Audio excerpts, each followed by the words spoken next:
Hi, hello friends, welcome back to the Prime Content YouTube channel. Telangana Andhra Pradesh రాష్ట్రాల్లో చలిగాలుల తీవ్రత మరింత పెరగనుందని వాతావరణ శాఖ హెచ్చరించింది. ఏ జిల్లాల్లో ప్రమాదకర స్థాయికి ఉష్ణోగ్రతలు పడిపోతాయంటే చూద్దాము.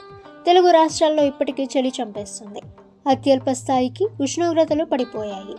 మరికొన్ని రోజులు ఇదే పరిస్థితి ఉంటుందని, కొన్ని చోట్ల చలి తీవ్రత మరింత పెరుగుతుందని వాతావరణ శాఖ హెచ్చరించింది.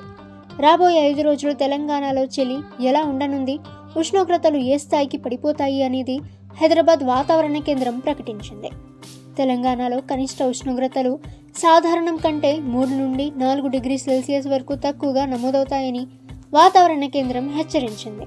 ముఖ్యంగా ఆదిలాబాద్, కొమురం భీం, ఆసిఫాబాద్, మంచిర్యాల, నిర్మల్, సంగారెడ్డి, మెదక్, కామారెడ్డి జిల్లాల్లో చలి తీవ్రత ఎక్కువగా ఉంటుందని హెచ్చరించింది. ఈ జిల్లాల్లో ఉష్ణోగ్రతలు మరింత తగ్గే అవకాశాలున్నాయి. కాబట్టి ప్రజలు ఈ 5 రోజులు మరింత జాగ్రత్తగా ఉండాలని సూచించింది. డిసెంబర్ 9 నుండి డిసెంబర్ 13 వరకు, అంటే మంగళవారం నుండి శనివారం వరకు చలిగాలులు కొనసాగనున్నాయని ప్రకటించింది హైదరాబాద్ వాతావరణ కేంద్రం. ముఖ్యంగా ఆదిలాబాద్, ఆసిఫాబాద్, మంచిర్యాల, నిర్మల్ జిల్లాల్లో ఈ 5 రోజులు 5 నుండి 10 డిగ్రీ సెల్సియస్ ఉష్ణోగ్రతలు నమోదవుతాయట.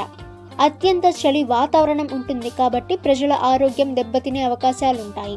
కాబట్టి అప్రమత్తంగా ఉండాలి. రాష్ట్రాలకి సంబంధించిన లేటెస్ట్ వెదర్ రిపోర్ట్ అయితే ఇది. ఇక ప్రతిరోజు మీరు లేటెస్ట్ వెదర్ రిపోర్ట్ తెలుసుకోవాలి అనుకుంటే ద ప్రైమ్ కంటెంట్ యూట్యూబ్ ఛానల్ని సబ్స్క్రైబ్ చేసుకోండి. వీడియో నచ్చితే వీడియోని లైక్ చేయండి. ఈ సమాచారాన్ని మీ ఫ్రెండ్స్ అండ్ ఫ్యామిలీ అందరికీ కూడా షేర్ చేయండి. నెక్స్ట్ వీడియోలో కలుసుకుందాము.